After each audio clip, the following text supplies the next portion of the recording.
मेघनाद एक अंक ही कहानी। रामायण के अनंतकालीन महाकाव्य में देवताओं और राक्षसों के टकराव के बीच एक पात्र होता है जो अक्सर अपने प्रतिद्वंद्वियों की महिमा और अपने वंश की गौरव से छिपा रहता है। उसका नाम मेघनाद था, शक्तिशाली राक्षस राजा रावण का पुत्र, लेकिन उसकी कहानी बड़े हिस्से में असंपूर्ण रही। एक युद्ध के गर्जनों में जो राष्ट्रों के भाग्य को आकार देता था।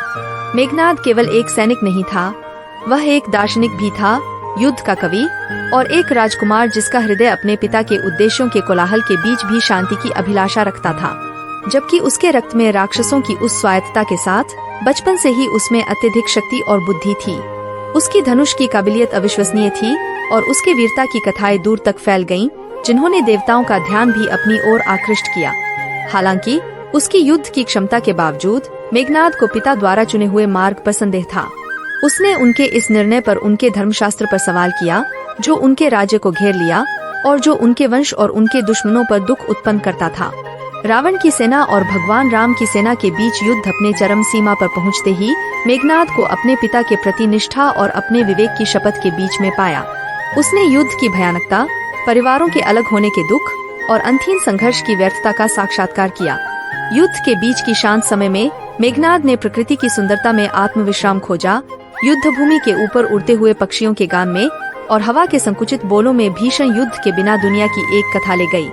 एक ऐसे विचारधारा के दौरान जब मेघनाद ने सीता से मिला, भगवान राम की प्रिय पत्नी, जो उसके पिता के महल के सीमाओं के भीतर बंद थी। उनकी मुलाकात छोटी थी, लेकिन यह मेघनाद की आत्मा पर एक अमिट निशान छोड़ गई। उसने सीता की आंखों में अलगाव की दर्द, स्वतंत्रता की लालसा और स्थायित्व की अटल शक्ति देखी, जो सबसे बड़े शत्रुओं का भी परास्त करती थी। उसने उसमें एक सजाती आत्मा देखी, एक आत्मा जो भाग्य की रस्सियों से बंधी थी फिर भी छुटकारा पाने की तमन्ना रखती थी।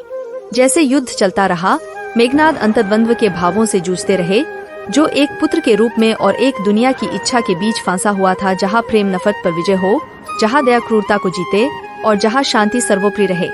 आखिरकार भयानक युद्ध के अंतिम निर्णायक युद्ध में जब अच्छे और बुरे बलों के बीच एक महान संघर्ष हुआ, तो मेघनाद पहुंचे। उनके हृदय भारी दुख के साथ होने के बावजूद अपने निर्देशों में स्थिर रहा। हर तीर को मेघनाद ने छोड़ा। वह प्रार्थना करता रहा, पश्चाताप, क्षमा के लिए और एक भविष्य के लिए जहां गुनाहों की क्षमा को प्रतीक्षा कर सकती थी, परिश्रम के आंसुओं द्वारा धो दिया जा सकता है।